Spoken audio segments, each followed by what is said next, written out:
Hi friends, welcome to my KS5 informative channel. ಯಾರಾದರೂ ನನ್ನ ಚಾನಲ್ನ ಸಬ್ಸ್ಕ್ರೈಬ್ ಮಾಡ್ದೆ ನೋಡ್ತಾ ಇದ್ದರೆ ಪ್ಲೀಸ್ ಒಂದು ಸಬ್ಸ್ಕ್ರೈಬ್ ಮಾಡ್ಕೊಳ್ಳಿ.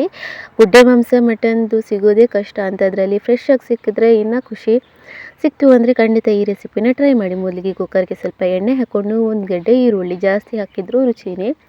ಚೆನ್ನಾಗಿ ಫ್ರೈ ಮಾಡಿಕೊಂಡು ಅದಕ್ಕೆ ಮಟನ್ ಗುಡ್ಡೆ ಮಾಂಸ ಏನು ತೊಳ್ಕೊಂಡು ಇಟ್ಟಿದ್ದೀವಿ ಅದನ್ನು ಹಾಕ್ಕೊಬೇಕು. ಅದನ್ನು ಹಾಕ್ಕೊಂಡು ನೀಟಾಗಿ ಒಂದು ಸಲ ಮಿಕ್ಸ್ ಮಾಡ್ಕೊಬೇಕು, ಫ್ರೈ ಮಾಡ್ಕೊಬೇಕು. ಒಂದು 5 ನಿಮಿಷ ಹಾಗೇ ಫ್ರೈ ಮಾಡಿದ್ದಾದಮೇಲೆ 1 ಟೀ ಸ್ಪೂನ್ ಆಗುವಷ್ಟು ಅರಿಶಿನ, ಹಾಗೆಯೇ ಇದಕ್ಕೆ 1 ಟೀ ಸ್ಪೂನ್ ಆಗುವಷ್ಟು ಅಚ್ಚ ಖಾರದ ಹುಡಿ, 1 ಟೀ ಸ್ಪೂನ್ ಆಗುವಷ್ಟು ಧನಿಯಾ ಹುಡಿ, ಹಾಗೆಯೇ 1 ಟೀ ಸ್ಪೂನ್ ಆಗುವಷ್ಟು ಮಟನ್ ಮಸಾಲ ಹುಡಿ. ನಮ್ಮ ಮನೆಯಲ್ಲಾದರೂ ಮಾಡಿದ್ರಾಗಲಿ ಪೇಟೆಯಿಂದ ತಂದಿದ್ದಾಗಲಿ ಅದನ್ನು ಹಾಕ್ಕೊಳ್ಳಿ. ಹಾಕಿಬಿಟ್ಟು ರುಚಿಗೆ ಬೇಕಾದಷ್ಟು ಉಪ್ಪನ್ನು ಹಾಕಿ ನೀಟಾಗಿ ಒಂದು ಸಲ ಮಿಕ್ಸ್ ಮಾಡ್ಕೊಳ್ಳಿ. ನೀಟಾಗಿ ಮಿಕ್ಸ್ ಮಾಡ್ತಾ ಇದ್ದಂಗೆ ಅದು ಹಾಗೇ ಬೇಯೋದಕ್ಕೆ ಬಿಟ್ಟು ಈ ಕಡೆ ಮಸಾಲೆಗೆ ಒಂದು ಮಿಕ್ಸಿ ಜಾರಿಗೆ 1 ಗಡ್ಡೆ ಈರುಳ್ಳಿ, ಹಾಗೆಯೇ ಶುಂಠಿ ಮತ್ತು ಬೆಳ್ಳುಳ್ಳಿ, ಶುಂಠಿ 1-2 ತುಂಡು, ಬೆಳ್ಳುಳ್ಳಿ 1 ಗಡ್ಡೆ ಹಾಕ್ಕೊಳ್ಳಿ.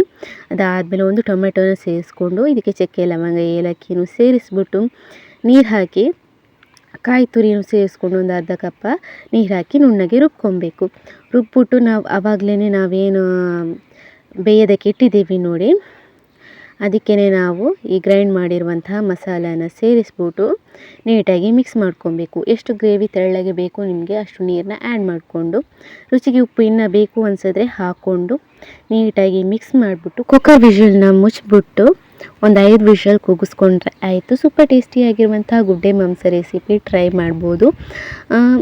ಕುಕ್ಕರ್ ವಿಷಲ್ ಓಪನ್ ಮಾಡಿದಾದಮೇಲೆ ಕೊನೆಯದಾಗಿ ಕೊತ್ತಂಬರಿ ಸೊಪ್ಪು ಸೇರಿಸಿದ್ರೆ ಆಯಿತು. ಸೂಪರ್ ಟೇಸ್ಟಿಯಾಗಿರುತ್ತೆ. ಮುದ್ದೆಗಂತೂ ಪರ್ಫೆಕ್ಟ್ ಅಂತಲೇ ಹೇಳ್ಬೋದು. ಅನ್ನಕ್ಕೂ ಸೂಪರಾಗಿರುತ್ತೆ, ದೋಸೆ ಇಡ್ಲಿಗೂ ಸಖತ್ ಟೇಸ್ಟಿಯಾಗಿರುತ್ತೆ. ನೀವು ಮನೆಯಲ್ಲಿ ಟ್ರೈ ಮಾಡಿ, ಎಲ್ರಿಗೂ ಇಷ್ಟ ಆಗುತ್ತೆ. Thank you.